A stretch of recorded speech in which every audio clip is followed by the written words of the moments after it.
এই বালিঘাইয়ের ভেতরে যে যানজট তৈরি হয়, এইখানে অলরেডি ব্যাংক ওই মেন রাস্তা থেকে ব্যাংকের পাশ দিয়ে ওইটা ব্রিজ হবে বলে আমার আজকে প্রায় 15 বছর 20 বছর ধরে শুনে আসছি। ওটার তো সমাধান নেই। আমার তো মনে হয় এই সরকার থাকলে খুব ভালো হয়। ভাতা না পেলে কাকে ভোট দেবো না, হাঁটাও। আমার মিসেস যে 1,500 টাকা পাচ্ছে এই মুহূর্তে, সেখানে দেখা যাচ্ছে আমার ছেলে মেয়ের টিউশন খরচটা উনি কিন্তু চালাতে পারছেন। এটা কিন্তু খুব ভালো লেগেছে। এই সরকার এসে সেই জায়গায় কোনো কর্মসংস্থানের বিষয় নেই। সেই এসএসকে এমএসকে প্রায় বন্ধ হয়ে গেছে। কয়েকজন গুটি কয়েক শিক্ষক আছেন, তারা কোনো রকম চলছে। আমাদের জেলায় মানে দেখা যাচ্ছে প্রাথমিক স্কুলগুলি তারা বন্ধ হয়ে গেছে। মাধ্যমিক স্কুলগুলি তো সামান্য নগ্ন, খুব রুগ্ন হয়ে গেছে। সামান্য ছাত্রছাত্রীকে নিয়ে স্কুল করছে। ছেলেমেয়েদের পড়ার মান অনেকটা নিচে নেমে গেছে। মোবাইল দিয়ে তাদেরকে অন্য দিক দিয়ে আসক্ত করিয়ে পড়াশোনার দিক থেকে অন্য দিক থেকে তাকে পিছিয়ে দিচ্ছে। এই জায়গায় আমাদের রাজ্য শিক্ষার দিক দিয়ে খুব খারাপ জায়গায় আছে। পশ্চিমবঙ্গে দিদি আবার ফিরে আসবে, এর বিকল্প আর নাই। আর সেই জায়গায় আমরা যতটুকু লড়াই দিই দিদির পক্ষে থেকে লড়াই দিব। হ্যাঁ, সবাই তো বাঁচতে চায় পৃথিবীতে। কেউ সুস্থ হয়ে বাঁচবে, কেউ অসুস্থ হয়ে বাঁচবে। পড়াশোনা করে মানে বেকার, কোনো এক পয়সা নেই, বাবা মার কাছে অশান্তি, তার ছেলেপুলে যদি ইনকাম না করে শুধু ঘুরে ফিরে খায়, আর চুরি চামারি দাঙ্গা হাঙ্গামা সবসময় তো লেগেই আছে। হ্যাঁ, আমি জানি বিরাট উপকার পাচ্ছে মানুষ, কিন্তু ওটা কি সঠিক নীতি? কর্ম যদি না পায় কোনো মানুষ, কতদিন অনুদান নীতিতে টিকে থাকতে পারে? 2026-এর ভোটের দিনক্ষণ ঘোষণা হয়ে গেছে, তাই বালিঘাইতে চলে এসেছি। এগরা বিধানসভা ক্ষেত্রের সাধারণ মানুষের পালস বোঝার চেষ্টা করছি এবং আপনাদের সামনে তুলে ধরার চেষ্টা করছি। সামনে তো বিধানসভা ভোট, সেই ভোটে আমাদের এগরা বিধানসভার ক্ষেত্রে কোন কোন উন্নয়নগুলো হয়েছে বলে মনে হচ্ছে? রাস্তাঘাট অলরেডি কম বেশি যেটা আছে সেটা চলবে, ঠিকঠাক আছে, কিন্তু শিক্ষা এবং স্বাস্থ্যের উপরে আমাদের জোর দেওয়া দরকার আছে। কারণ শিক্ষা এমন একটা জায়গায় পৌঁছে গেছে, হ্যাঁ, তার কোনো নীতি নেই, কোনো কিছুই, মানে আমাদের সঠিক শিক্ষক মশাইও পাওয়া যাচ্ছে না। এমন অবস্থা, শিক্ষকরাও ঠিকমতো শিক্ষকতাই করছেন না। তারপরে স্বাস্থ্য, আমাদের সুপার স্পেশালিটি হসপিটাল থাকা সত্ত্বেও আমাদের এখান থেকে মানে পেশেন্টকে বাইরে কোথাও নিয়ে চলে যেতে হচ্ছে। হ্যাঁ, সেভাবে আমরা শিক্ষা মানে স্বাস্থ্যের কোনো পরিষেবাই আমরা পাচ্ছি না। সামগ্রিক রাজ্যের ক্ষেত্রে যদি বলি, কোন কোন জিনিসটা ডেভেলপ হলে সামগ্রিক সমস্ত রাজ্যের সাধারণ জনগণের ক্ষেত্রে উপকৃত হয় আর কি? তাহলে তো দেখতে হবে যুব সম্প্রদায়ের জন্য কর্মসংস্থানের। এবারে কর্মসংস্থানের প্রয়োজন করতে গেলে শিল্পের প্রয়োজন। আমাদের কি এখানে সেরকম কোনো ওয়েস্ট বেঙ্গলে কোনো শিল্প আছে মনে হয়? যদি পরিসংখ্যান হিসেবে যদি দেখা হয়, তাহলে পশ্চিমবাংলা কিন্তু সবসময়ের জন্য পিছিয়ে আছে শিল্পনীতির দিক দিয়ে।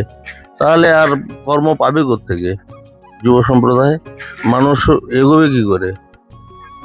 আর আলটিমেট হলো কর্মসংস্থান। অবশ্যই অবশ্যই প্রত্যেকটা যুব সম্প্রদায়কে তো কর্ম দিতে হবে, তা না হলে অনুদান প্রকল্পে কতদিন টিকবে একটা মানুষ? একটা অনুদান প্রকল্পে কতদিন টিকে থাকতে পারে? আমি দেখেছি আমাদের স্টেট গভর্নমেন্টের যতই প্রকল্প আসছে সবই দেখছি অনুদান প্রকল্প। যুবশ্রী, তারপরে মেয়েদের ক্ষেত্রে যেসব প্রকল্পগুলো দেওয়া আছে, হ্যাঁ আমি জানি বিরাট উপকার পাচ্ছে মানুষ, কিন্তু ওটা কি সঠিক নীতি? কর্ম যদি না পায় কোনো মানুষ, কতদিন অনুদান নীতিতে টিকে থাকতে পারে? এই পর্যন্ত বলবো আর কি। ধন্যবাদ। কথা হচ্ছে আমাদের এগরা বিধানসভা ক্ষেত্রে ভোটের দিনক্ষণ তো ঘোষণা হয়েছে সামগ্রিক পশ্চিমবঙ্গের উপরে। আমাদের এগরা বিধানসভার যিনি এমএলএ আছেন বা ছিলেন, ওনার পারফরমেন্স কত ভালো বা খারাপ? না, পারফরমেন্স বলতে একদম জেন্টলম্যান, ভদ্রলোক। আমরা যে কোনো সময় ডাকলে পাই পাশে, এটা একটা প্লাস পয়েন্ট। দ্বিতীয়ত এলাকার কাজ, সে তো যে কোনো যারা বিরোধিতা করে না তারাও বলবে যে কাজ হয়নি এই সরকার আমলে, এটা বলার মতো একটাও লোক নাই। যারা আজকে বিরোধিতা করছে গোপনে বসে আলোচনা করে বলছে যে মমতা ব্যানার্জি যা দিচ্ছে আর কেউ এরকম দিতে পারবে না, এইরকম একটা পজিশন হয়ে আছে। আমরা গত লোকসভা ভোটে আমাদের অঞ্চলে প্রায় 1300-1400 আমরা মাইনাস দিয়েছি। তার একটা কারণ ছিল, আমরা যাকে প্রদান করেছিলাম, আমরা একদম কম বয়সী ছেলে এবং লড়াকু ছেলে থেকে প্রদান করেছিলাম। সে ক্ষমতায় আসার পর নিজের আখেরটা গুছাতে এমন চেষ্টা করে, সেই প্রভাবটা আমাদের অঞ্চলে পড়ে। নাহলে গত বিধানসভায় আমরা লিড দিয়েছি, কেবলমাত্র এই পঞ্চায়েতে হেরেছে এবং লোকসভা ভোটে, যার জন্য তার ফলস্বরূপ আমরা 1400-1500 মাইনাস হয়েছে আমাদেরটা। আমরা এবারে সেটা চাইছি রিকভারি করে যাতে আমরা পাস দিতে পারি, এইরকম একটা জায়গা আমরা করেছি।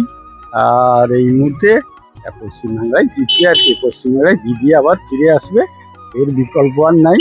আর সেই জায়গায় আমরা যতটুকু লড়াই দিই, দিদির পক্ষে থেকে লড়াই দিব, প্রাণ চেষ্টা করব যাতে দিদি আমাদের আবার চতুর্থবারের জন্য মুখ্যমন্ত্রী হয়ে আমাদের এই কলকাতার মতো রাজধানীর উপরে রাজত্ব করে। এটা হচ্ছে আমার ওপিনিয়ন।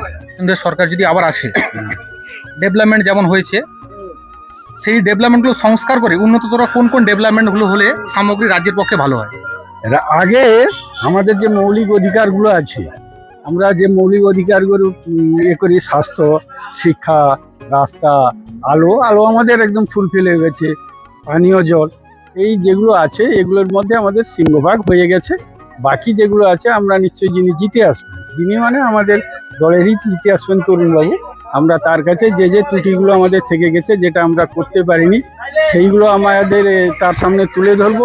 একটা জায়গায় সমস্যা হয়ে আছে, মানে যেভাবে তিনি ঢালাওভাবে জাত না দেখে সমস্ত দলের লোকে যেভাবে উনি সাহায্য করেছেন, সহানুভূতি করেছেন, সেই জায়গায় আমাদের কথা হচ্ছে গিয়ে ওই বার্ধক্য ভাতাটা অনেকে আছে 80 বছর বয়স হয়েছে তিনি পাননি, আর 60, 65, 62-তে দিদিকে বলো কর্মসূচিতে অনেক বিরোধীরা সেখানে পেয়ে গেছে। এইটা এখন আমাদের পাড়ার যারা বয়স্ক তাদের মধ্যে একটা ক্ষোভ তৈরি আছে, এইটা যাতে নিরসন করা যায়। আমাদের তো অপেক্ষা করতে হবে 4 মে পর্যন্ত, তারপরে আমাদের দিদি ক্ষমতায় আসার পরে আমরা এমএলএ সাহেবকে এই বার্তাগুলো তুলে দিব, কি আমরা পিছিয়ে আছি সেটা আমরা 5 বছর সময় পেলে আমরা আরো তাকে রিপেয়ার করে যেভাবে মানুষের কাছে যাওয়ার জন্য একদম প্রশস্ত রাস্তা করতে পারি, তার জন্য আমরা চেষ্টা করব। সমগ্র পশ্চিমবঙ্গের উদ্দেশ্যে আপনি কি বার্তা দিতে চাইছেন? পশ্চিমবঙ্গের যা হয়েছে, দীর্ঘ ভারতবর্ষ 79 বছর স্বাধীনতা লাভ করেছে, আগে যে একটা দল ছিল, তারপরে একটা দল 34 বছর ধরে কাটিয়েছে, তারপরে দিদির 15 বছর, 34 বছর আর 15 বছর আমরা যদি দুটাকে দাঁড়িপাল্লায় ফেলি, তাহলে দেখা যাবে কয়েক যোজন উপরে আমাদের দিদি উন্নয়ন করে দিয়েছেন। আর সেই জায়গায় গোটা পশ্চিমবাংলা, গোটা এই আমাদের এগরা 2 ব্লক বা এগরা বিধানসভা নয়, আমাদের যে 23টা জেলা আছে, 343টা আমার আছে ব্লক আছে, সব ব্লকে সমানভাবে কাজ হয়েছে। সাম্প্রতিক প্রাকৃতিক দুর্যোগ ছিল, চাষ ছিল, গতবারে বৃষ্টিতে আলু নষ্ট হয়েছিল, দিদি তাদের কথাও ভেবেছেন, তাদের হাতে টাকা তুলে দিয়েছেন। তারা এর আগে আমাদের একটা আমন ফসল নষ্ট হয়েছিল, তাতে আমরা 56 কিছু বেশি টাকা আমরা শস্য বীমা হিসাবে আমরা ছাড় পেয়েছি। তাই এতগুলো কাজ পেয়েছি, আমরা দিদিকে ভুলে যাব না, আর দিদির পাশে আমরা আছি, দিদির পাশে থাকবো। আমাদের এমএলএ খুব ভদ্রলোক, একদম জেন্টলম্যান, যে কোনো সময় অন্নপ্রাশন থেকে শ্রাদ্ধঘর যেখানে যখন আমরা তাকে ডাকি আমরা পাশে পাই। তিনি বর্তমান এমএলএ হয়ে প্রায় 7টা ব্রিজ করে দিয়েছেন, এবং পথশ্রী প্রকল্পের যেসব রাস্তাগুলো আমাদের খুব ইম্পর্টেন্ট, অঞ্চলের টাকায় তো এগুলো হবে না, অঞ্চলের টাকা তো দেখা যাবে সকলকে সন্তুষ্ট করতে হয়। আমাদের অঞ্চলে প্রায় 23টা মেম্বারকে সন্তুষ্ট করতে গিয়ে একে একটু তাকে একটু করতে দিয়ে দেখা গেল 25 মিটার 50 মিটার এরকম রাস্তা হয়েছিল। এবারে যে পাড়ায় সমাধান উপরকে যে টাকাটা 10 লক্ষ টাকা করে প্রতিটা বুথে দেওয়ার পরে, প্রায় 75,000-এর উপরে বুথ, সব জায়গায় এই টাকা দেওয়ার পরে আমাদের যে রাস্তাগুলো অনেকটা কমে গেছে। আমার অঞ্চলে প্রায় 35 কিলোমিটার রাস্তা আছে, আমার অঞ্চলটা এই 35 কিলোমিটার রাস্তার সিংহভাগটা হয়ে গেছে। আর যতটুকু আছে আমরা চাইবো যে এই 5 বছরের দিদি ক্ষমতায় ফেরার পরে আমরা এই রাস্তাগুলো যতটা মানুষের সুযোগ সুবিধা পাওয়ার দরকার সেগুলো পরিপূরকভাবে করে দেওয়ার চেষ্টা করি। অসংখ্য ধন্যবাদ। সামনে তো বিধানসভা ভোট, এই বিধানসভা ভোটে এগরা বিধানসভায় যিনি জিতুন, ওনার কাছে কি দাবি থাকতে পারে?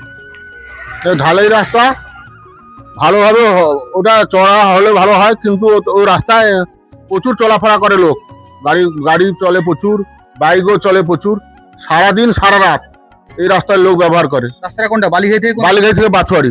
বালিঘাই থেকে বাথুয়ারি রাস্তা। হ্যাঁ। আচ্ছা, আর কি ডেভেলপ হয়েছে মনে হচ্ছে? ডেভেলপ তো অনেক কিছু হয়েছে বা ঠিকই, কিন্তু এই রাস্তায় চলাফেরা করা যায় না, এমন ভাবে অবস্থা। আর সরকার যদি যে নতুন আসুক বা সেই সরকার থাকুক, সরকারের কাছে কি দাবি রাখতে পারেন সামগ্রিক পশ্চিমবঙ্গের জন্য? আমাদের রাস্তায় ভালোভাবে চলাফেরা করতে পারবে এবং জনসাধারণ যেসব শিক্ষিত ছেলে মেয়েরা তারা চাকরিজীবী হবে, তবে সুস্থভাবে বাঁচতে পারবে, তা ভালো হয়। কিন্তু সেটা তো হচ্ছে না, সেটা হলেই ভালো হয়, ছেলে পুলে বাঁচবে ভালোভাবে, সুস্থভাবে বাঁচবে। আর যেসব চাকরিওয়ালা সব আছে তারা যেভাবে চাকরি মাইনা পাচ্ছে তার থেকে কম দিয়ে সবাইকে যদি দেওয়া যায়, সব 10টা পরিবার বাঁচতে পারবে সুস্থভাবে। হ্যাঁ, সবাই তো বাঁচতে চায় পৃথিবীতে, যে কেউ সুস্থ হয়ে বাঁচবে, কেউ অসুস্থ হয়ে বাঁচবে, পড়াশোনা করে মানে বেকার, কোনো এক পয়সা নেই, বাবা মার কাছে অশান্তি, তার ছেলে পুলে যদি ইনকাম না করে শুধু ঘুরে ফিরে খায়, আর চুরি চামারি দাঙ্গা হাঙ্গামা সবসময় তো লেগেই আছে। সবাই যদি কাজে থাকে তা কম বেশি বাঁচতে পারবে সবাই সুস্থভাবে। আমাদের সমাজে তো সবাই তো সুস্থ থাকতে চায়, কিন্তু সুস্থ থাকতে দিচ্ছে না যেভাবে হচ্ছে। তো বাঁচার জন্য রাস্তা করুন। ধন্যবাদ কাকু। হ্যাঁ কাকু, আগামী দিনে তো বিধানসভা ভোট, যেই এমএলএ হন এগরা বিধানসভা ক্ষেত্রে এই বালিঘাই এলাকায় সামগ্রিকভাবে কোন ডেভেলপটা হওয়া প্রয়োজন বলে মনে করেন? এই বালিঘাইয়ের ভেতরে যে যানজট তৈরি হয়, এইখানে অলরেডি ব্যাংক ওই মেন রাস্তা থেকে ব্যাংকের পাশ দিয়ে ওইটা ব্রিজ হবে বলে আমার আজকে প্রায় 15 বছর 20 বছর ধরে শুনে আসছি। ওটার তো সমাধান নেই। এইখানে রাস্তা বের করে রাস্তাটা চওড়া করে হওয়ার কথা, যেটা ডেলি মার্কেটটা ভেঙে কাজ হওয়ার কথা, সেও বিডিওর কাছে ডেপুটেশন দিয়েও সেও কাজ হয়নি। আর এ পর্যন্ত হবে হবে হবে হবে হয়নি। সামনে থেকে ওই 1/2 কিলোমিটার দূর থেকে কিন্তু রাস্তার কাজটা হচ্ছে, এটা তো অলরেডি বন্ধ। এই যানজটের জন্য এখানে মানুষ আধ ঘন্টা 10 মিনিট 15 মিনিট আধ ঘন্টা ধরে যে যার কাজে থাক না কেন সকলে কিন্তু ব্যতিব্যস্ত হয়ে পড়ে, এইখানে সমস্যা হয় আর কি। এই যানজট ছাড়া বালিঘাইয়ের বুকে আর কোন ডেভেলপটা হওয়া প্রয়োজন বলে মনে করেন? আর বালিঘাইয়ের উপরে সেরকম যে মানে স্বাস্থ্য কেন্দ্রে সেরকম ডেভেলপ নেই এখানে। যে যা যেতে হয় আমাদের হয় কাঁথি না হলে এগরা, মেদিনীপুর, মানে এইরকম। এখানে এই বালিঘাইয়ের উপরে স্বাস্থ্যের তো প্রচুর এখানে সেরকম স্বাস্থ্য কেন্দ্রের কিছু সুব্যবস্থা নেই। আগামী দিনে পশ্চিমবঙ্গে নতুন সরকার আসুক বা সেই সরকার থাকুক, তাহলে সামগ্রিকভাবে পশ্চিমবঙ্গবাসীর জন্য কোন দাবিটা আপনি রাখতে চাইবেন? মানে বুঝতে পারলাম না।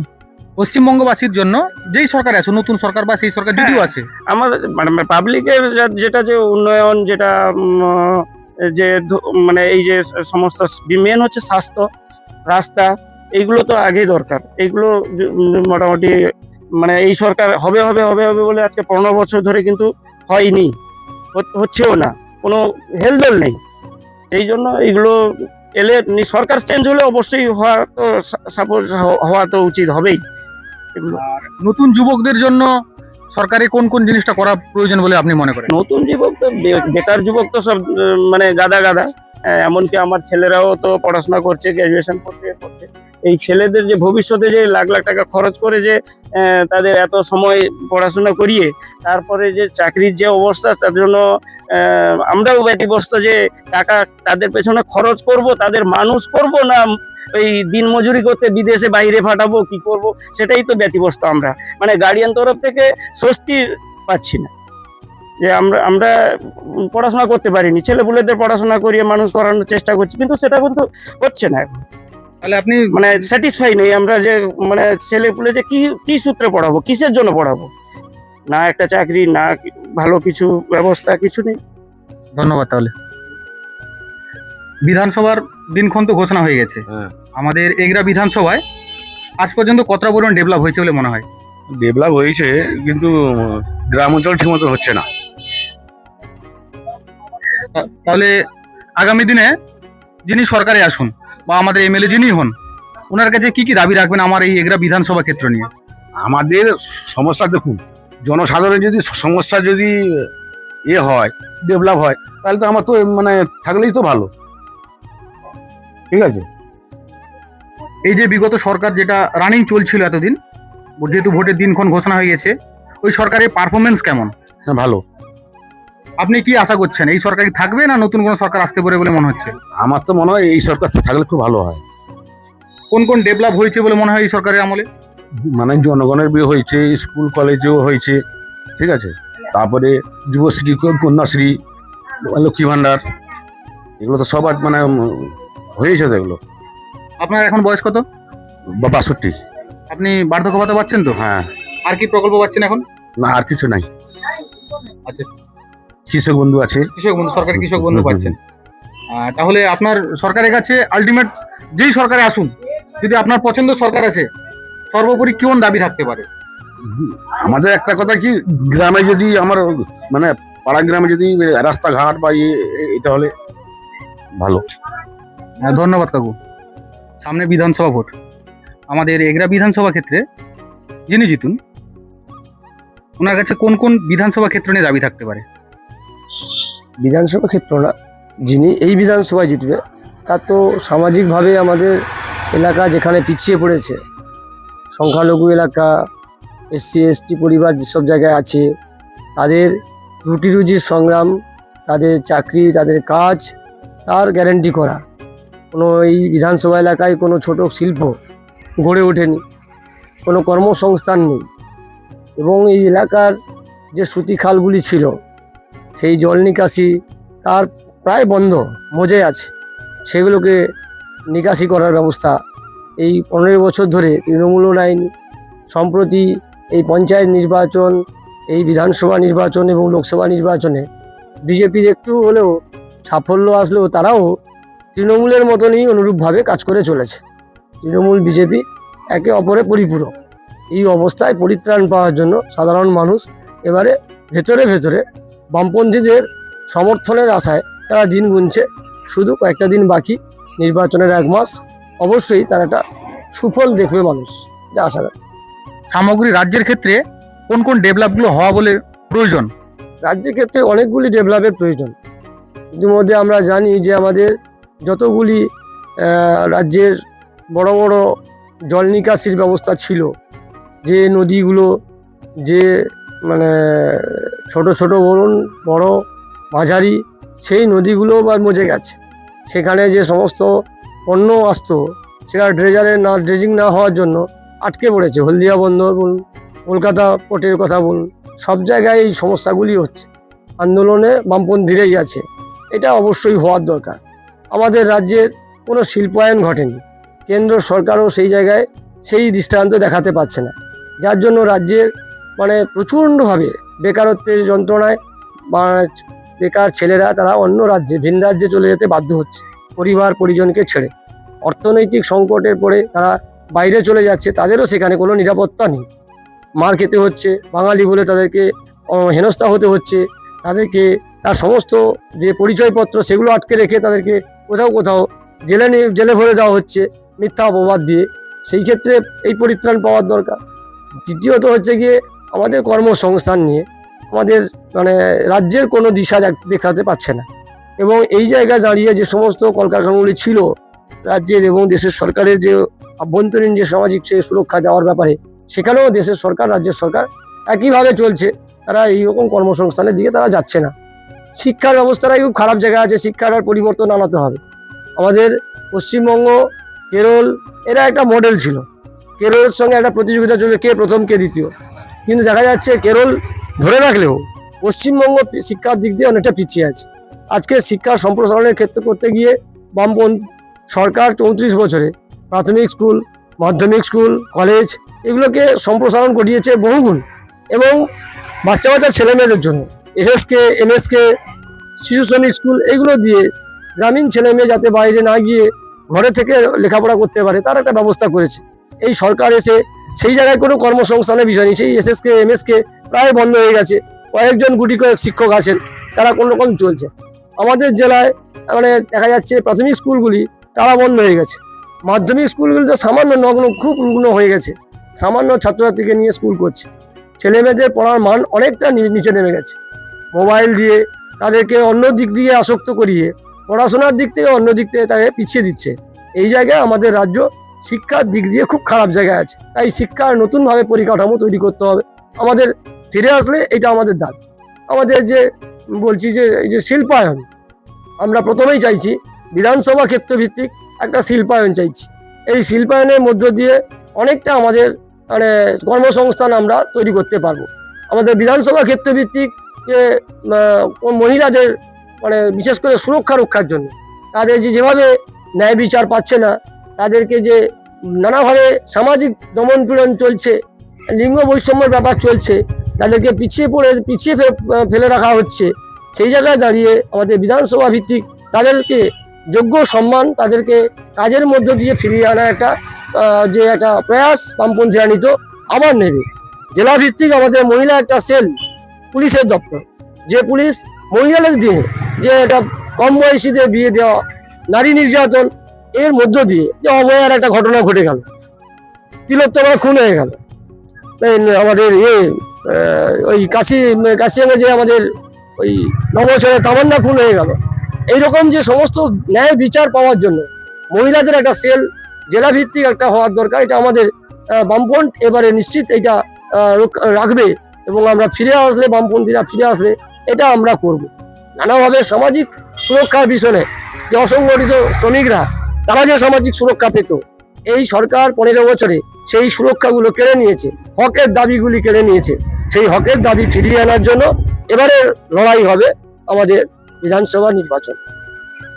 ধন্যবাদ দাদু। সামনে তো ভোট আছে, আপনার বয়স তো অনেক হয়ে গেল, সরকারের প্রকল্পগুলো ঠিকঠাক পাচ্ছেন তো? কি পাবো? ভোটই পাচ্ছি, মানে ভাতাই পাচ্ছি না, কি করে পাবো? মানে বার্ধক্য ভাতা এখনো পাননি? পাইনি বলে বলছি, মরলে পাবো। অ্যাপ্লাই করেছেন? অ্যাপ্লাই কবার করবো? দুয়ারে সরকারে 4 বার করেছি। বলুন আর কি করতে হবে? তাও যদি না পাই আমরা কি করে ভোট দেবো? বয়স হলো আমাদের, আমরা বাঁচবো কি করে সেটা সরকার দিকে দেখছে না। বলুন দেখি। আর লোকালে আমাদের এগরা বিধানসভায় আপনাদের এরিয়ায় উন্নয়ন কেমন হয়েছে? উন্নয়ন তো সব ঠিক, উন্নয়ন করে লাভটা কি? আমাদেরও সব গেল, ভাতা না পেয়ে আমাদের সব চলে গেল, আছে কি আমাদের?